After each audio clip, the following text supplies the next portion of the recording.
In this video, I'm going to share some fascinating tips for children to improve their communication. And for this, we're going to use the 4 types of Abhinaya. Abhinaya are types of expression mentioned in the Natya Shastra written by Bharata Muni.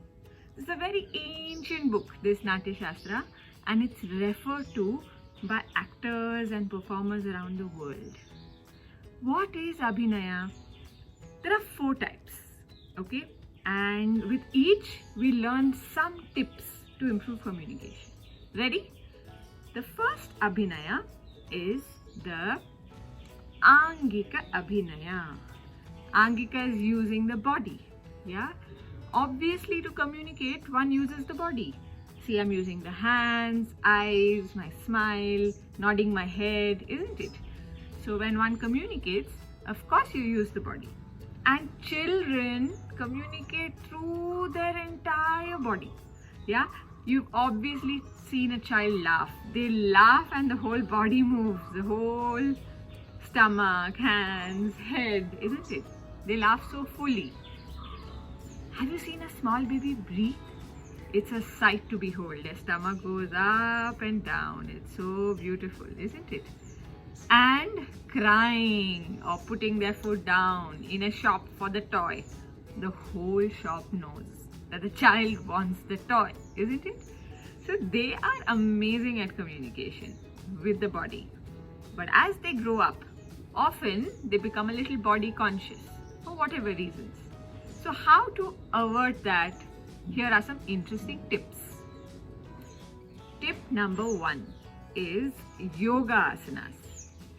Yoga asanas for the spine ensure that kids don't slouch, yeah? And a specific asana called the Marjarasana, which is the cat stretch, is very useful to maintain a fit spine. Can be done by adults and children together. And to make it fun, you can have children balance a toy on their back and ensure the toy doesn't fall. Tip number 2. Instead of telling the child to not slouch and roll their shoulders back and chest out, what you can recommend them is playing a sport. You know, when a child who's playing a sport walks in, you know automatically because the child's posture is so good. So playing a sport or learning an Indian classical dance are 2 other ways to ensure that the child has a good body posture. Tip number 3, and this is my favorite tip. While they grow up, until they become a teenager, tell a child stories of people who have overcome so many challenges with their body and use their body as a tool to communicate. You know, I had the honor of interacting with a transgender Bharatanatyam dancer called Dr. Nartaki Nataraj.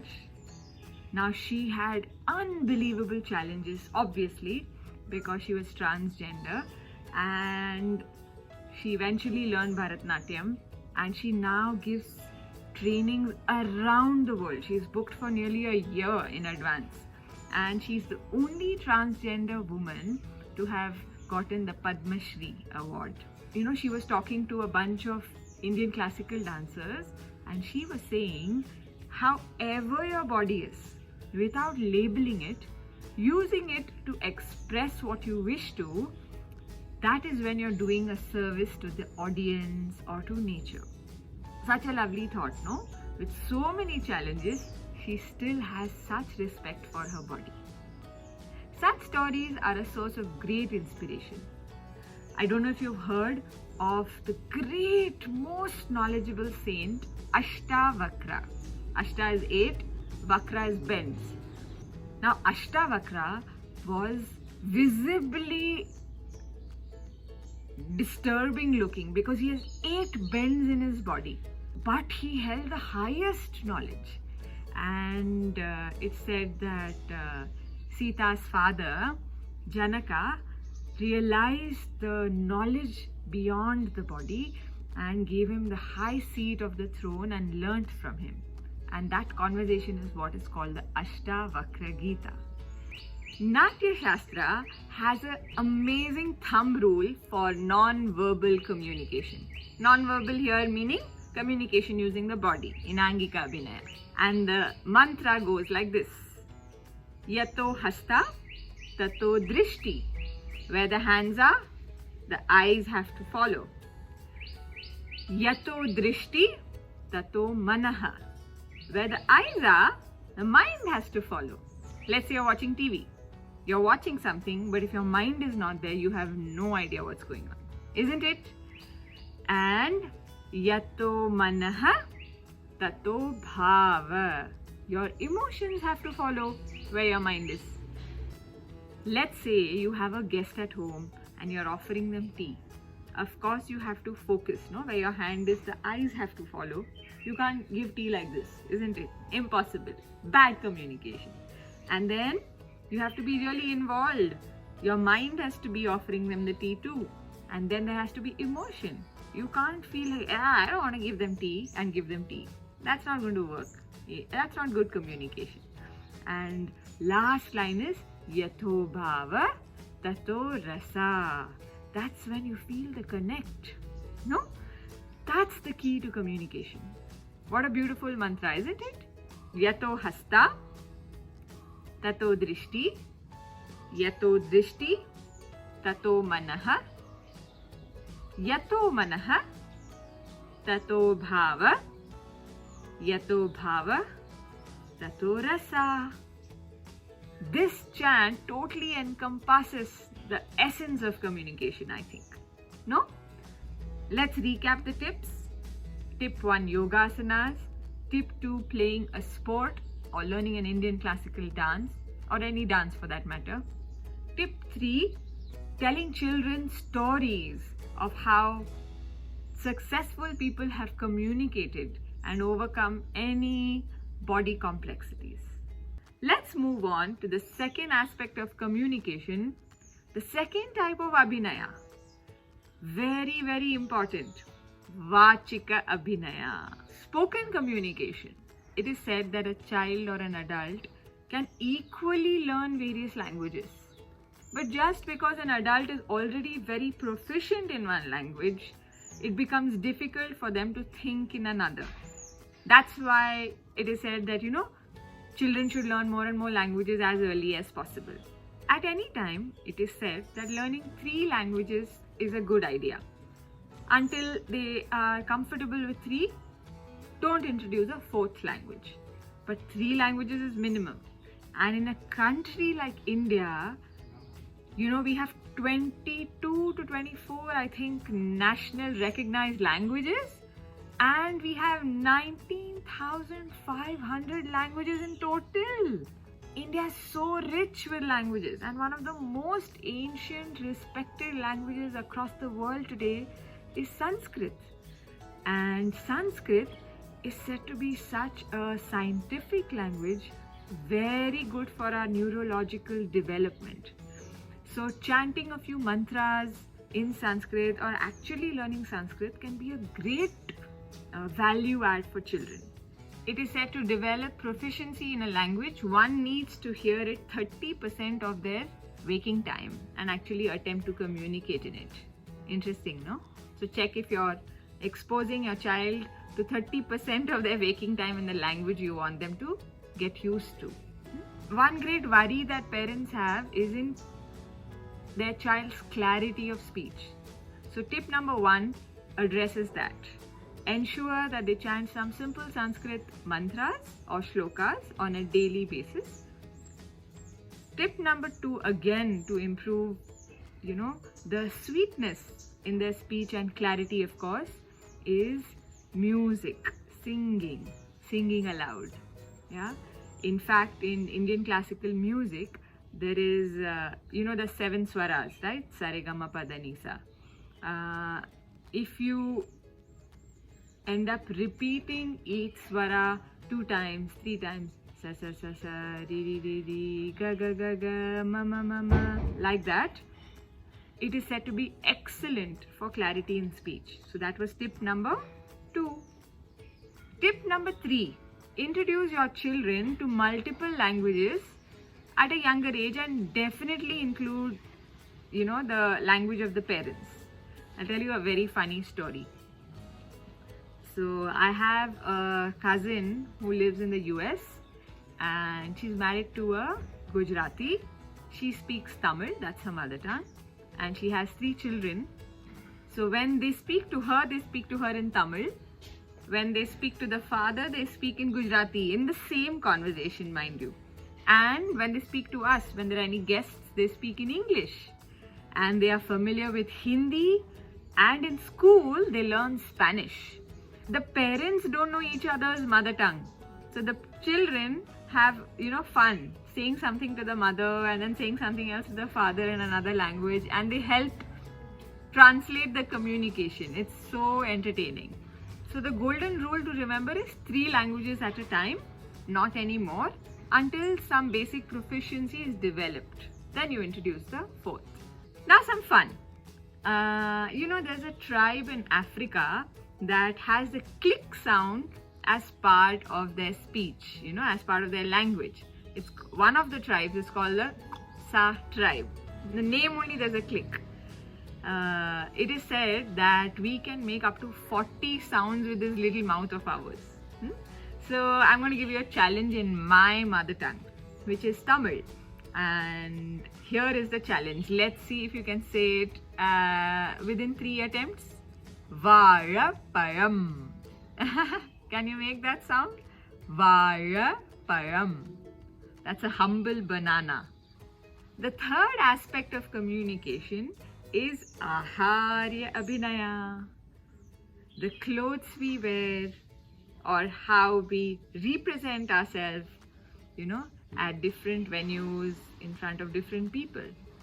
And there's enough and more we know about clothes, jewelry, makeup, hairstyle, shoes, isn't it? And children are so particular about what they like to wear and what they don't like to wear. No? I think it's a great idea to have them wear a kurta once in a while, a dhoti, or something very Indian, a pavada, which is worn in South India for girls. It is said the Kolhapuri chappal has been used in Milan and New York Fashion Week multiple times. So when children actually wear these Indian clothes, they feel a sense of connection, and then they can even accessorize accordingly. With a kurta, a chandan tika will look so beautiful, no? Or a bindi or some earrings, yeah? And for example, the chandan tika that's put in the forehead is said to be a cooling agent for our Agya chakra. There's a very interesting reason behind why children wear the anklet. In India, the anklets are made of copper or silver and are very heavy. And they have these beads inside a hollow anklet. First is to ensure that you know where the child is, and if it's safe, and to keep a tab on what they're up to. And second is the heaviness of the anklet makes the knees stronger. Yeah, because the knees are just developing, no? They're just balancing themselves and starting to walk. And also, it is said that when these metals touch the skin, it's very good for the body. It's like a coolant. I've met youngsters claiming that they don't even own one salwar kameez. That's quite strange, when we have such variety of Indian clothes. Of course, you don't have to wear it every day. Children can wear what they are most comfortable in, for sure. Though your child likes to wear certain clothes, you can maybe explain to them that, clothes are also a means to communicate. So if I go to a temple, let's say, it's ideal that I wear something traditional so that it's comfortable to sit down to do the namaskar, isn't it? But if I am playing football, I need not wear, full pants and, like a polo neck. That doesn't make logical sense. When I'm playing, I need to feel more free. And when you're sleeping, you don't wear your football clothes and shoes, right? Or you don't wear a sari to sleep. Yeah, you wear a comfortable PJ, isn't it? Making them distinguish what is ideal to be worn where, because clothes also communicate. Tip number 1. Ensure in the times of festivals, the whole family is wearing Indian clothes. Tip number 2, explain to your kids that how in different situations clothes communicate differently. Third tip, have kids regularly wear a bindi or a chandan tika. Not only is it a cooling agent, it makes them look super cute. The final aspect of communication in terms of Abhinaya is the Satvika Abhinaya. So far, what have we seen? Angika Abhinaya, Vachika Abhinaya, Aharya Abhinaya, and now we come to the Satvika Abhinaya. There's a big problem. Satvika Abhinaya cannot be taught because it is our presence. Yeah?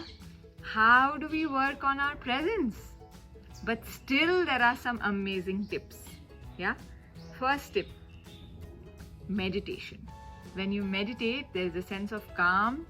It has an impact on the people around you. And it's important as a family that you meditate for 5 minutes, 10 minutes in a day. Just sit with your eyes closed, feel grateful for what you've got so far, for your family. And when you do this with children on a regular basis, they know when things are not going their way, they know they can just sit calm with their family and things will get better. Yeah? So tip number 1, meditate as a family. Tip number 2, in order to meditate, a great tool is chanting. Yeah, it really quietens the mind.